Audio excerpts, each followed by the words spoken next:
welcome to my experiment. I'm going to show you how vinegar mixed with baking soda is going to create carbon dioxide. Later on, I'm also going to prove how a lit candle is going to go out because of carbon dioxide. So let's get started. First, you're going to need about half a bottle this small of vinegar, and then baking soda, just a little bit in this balloon. I have about this much. It doesn't really matter. I put in 3 little packets, but it really doesn't matter. It depends how much you want it to be inflated. So what I'm gonna do is I'm just gonna take this balloon and I'm going to put it over.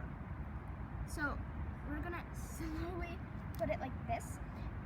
Very important is that you hold it, because otherwise the carbon dioxide that will form is going to be too powerful and it's going to lift the balloon and it's going to fly up. So you have to hold it very well. And now we're just going to dump the baking soda into the vinegar.